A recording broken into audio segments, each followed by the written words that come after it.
السلام علیکم ورحمۃ اللہ وبرکاتہ۔ اعلان جنگ دور حاضر کے خلاف، نہیں مقام کی خوگر طبیعت آزاد، ہوائے سیر مثال نسیم پیدا کر، ہزار چشمہ تیرے سنگ راہ سے پھوٹے، خودی میں ڈوب کے ضرب کلیم پیدا کر۔ اب مختصر تشریح سنیں۔ دور حاضر یہ علامہ کی خاص اصطلاح ہے۔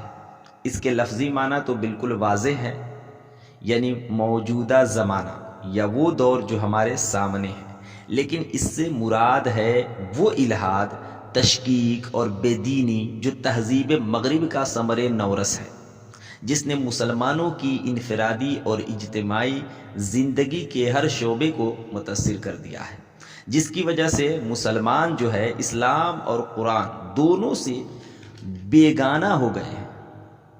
تہذیب مغرب کا نتیجہ یہ نکلا ہے کہ خدا پرستی کی جگہ بت پرستی کو فروغ ہو رہا ہے۔ ان تازہ خداؤں میں بڑا سب سے وطن ہے، ان تازہ خداؤں میں بڑا سب سے وطن ہے، جو پیرہن اس کا ہے وہ مذہب کا کفن ہے۔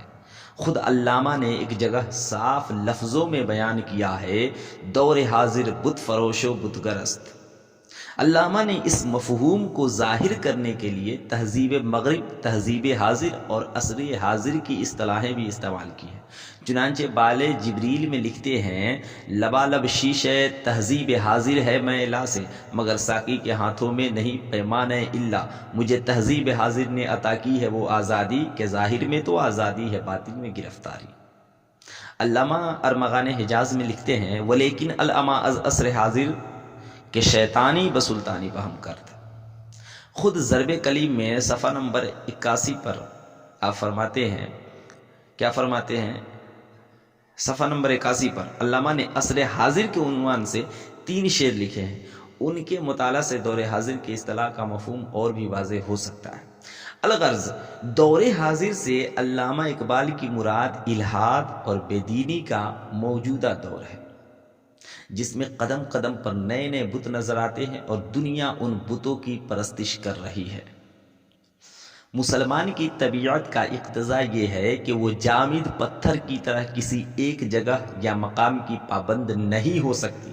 وجہ یہ ہے کہ مسلمان قید وطن سے آزاد ہے، لہٰذا مسلمانوں کو غیر قوموں کی طرح کسی خاص ملک سے ایسی وابستگی پیدا کرنی نہیں چاہیے کہ وہ ہمیشہ کے لیے اس کے غلام ہو کر رہ جائے اور کسی وقت بھی وہاں سے ہجرت نہ کر سکے، بلکہ اپنے اندر نسیم کی طرح سیر و سفر یا نقل مکانی کی خواہش پیدا کرنی چاہیے، کیونکہ ان کا فرض منصبی ساری دنیا کو اسلام کا پیغام پہنچانا ہے، اسلام کا پیغام سنانا ہے۔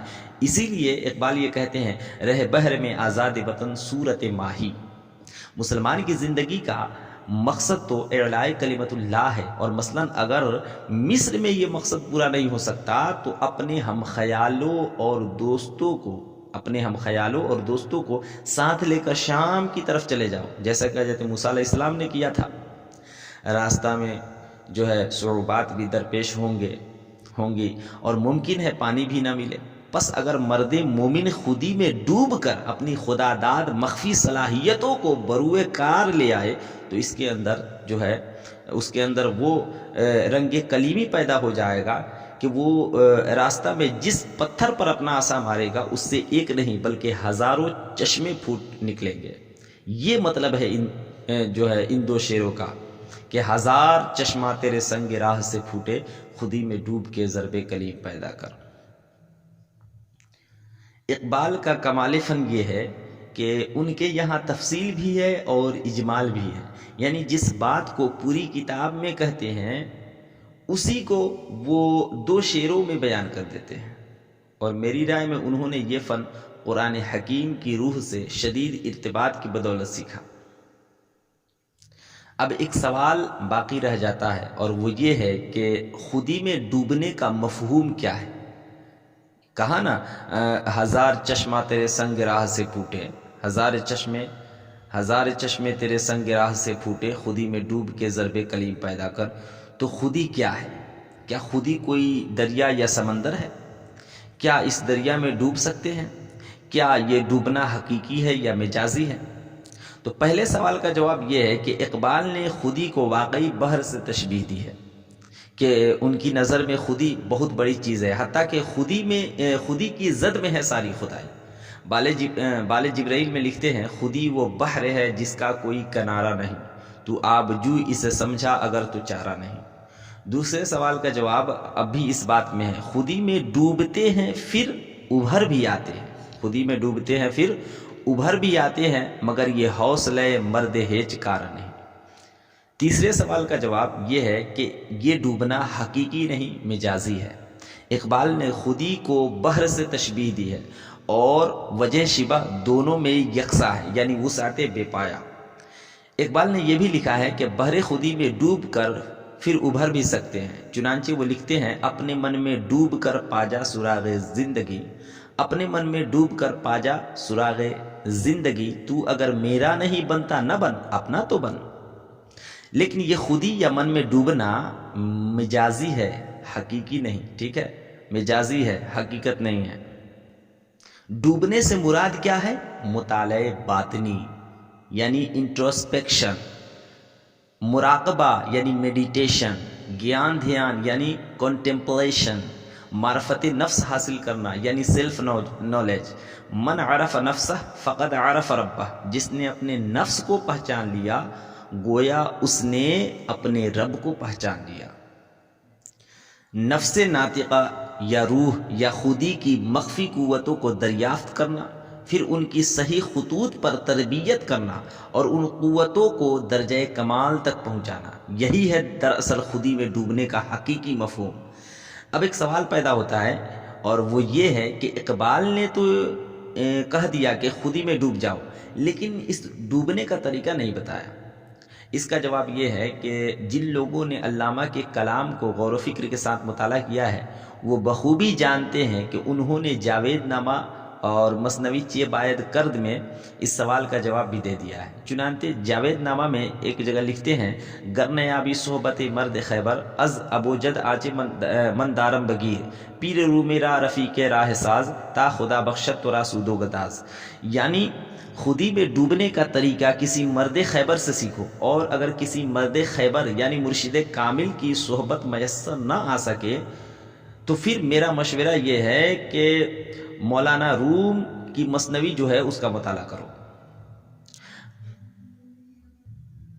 اسلامی دنیا میں جس قدر نامور بزرگ گزرے ہیں، یعنی جیسے کہ صدیق اکبر رضی اللہ تعالیٰ عنہ، حضرت مولا علی، حضرت غوث اعظم، حضرت خواجہ غریب نواز، یہ تمام حضرات آپ دیکھیں، ان کی زندگی کا مطالعہ کریں، آپ کو بات سمجھ میں آئے گی۔ ان سبھی نے اپنے اپنے مرشدوں کی صحبت میں رہ کر یہ فن سیکھا ہے، اور ان بزرگوں کو جو یہ مرتبہ حاصل ہوا تو محض صحبت مرشد کی بدولت۔ یہی وجہ ہے کہ مولانا رومی فرماتے ہیں، یک زبانہ یک زمانہ یک زمانے صحبت باولیا، یک زمانے صحبت باولیا، بہتر از 100 سالہ طاعت بیریا۔ اس دور جہالت میں مسلمانوں میں جو بہت سی خرابیاں پیدا ہو گئی ہے، ان میں سے ایک یہ بھی ہے کہ عوام کا تو ذکر ہی کیا ہے، اچھے خاصے پڑھے لکھے لوگ صحبت مرشد کی اہمیت اور ضرورت سے ناآشنا ہو گئے ہیں۔ چنانچہ ہمارے زمانہ میں بعض مسلمان محض کتابی علم کی بنا پر رہبری، ہدایت بلکہ تجدید و اجتہاد کے لیے کمر بستہ ہو گئے ہیں۔ کس قدر حیرانی ہوتی ہے کہ جو لوگ خود اپنے نفس کی اصلاح کے محتاج ہیں، وہ دوسروں کی اصلاح کر رہے ہیں اور بیعت لے کر صالحین کی جماعت تیار کر رہے ہیں۔ اہل اللہ کی صحبت کی حاجت، ضرورت اور اہمیت کی سب سے بڑی دلیل صحابیت ہے، یعنی صحابہ کرام رضی اللہ تعالیٰ عنہم میں بعض حضرات ایسے بھی ہیں جو حضرت صدیق اکبر رضی اللہ تعالیٰ عنہ کے مقابلے میں بہت ادنا درجہ رکھتے ہیں، لیکن ادنا سے ادنا صحابی بھی تمام دنیا اسلام کے اعلیٰ سے اعلیٰ محدثین اور فقہا بلکہ اماموں اور اولیاء کرام اور بڑے بڑے اقطاب سے زیادہ معزز اور محترم ہیں۔ کیوں؟ محض اس لیے کہ صحابہ کرام رضی اللہ تعالیٰ عنہم نے حضور اکرم صلی اللہ علیہ وسلم کی صحبت اٹھائی ہے. اسی لیے ہم کہتے ہیں کہ ہمیں غور و فکر کرنے کی ضرورت ہے، ہمیں سوچنے کی ضرورت ہے. ہزار چشمہ تیرے سنگ راہ سے پھوٹے، خودی میں ڈوب کر ضرب کلیم پیدا کر. اقبال نے اس شعر میں مسلمانوں کو اپنے اندر ضرب کلیم پیدا کرنے کی ترکیب بتا دی ہے. اب یہ مسلمانوں کا کام ہے کہ وہ ان اشعار کو پڑھ کر سمجھ کر جو ہے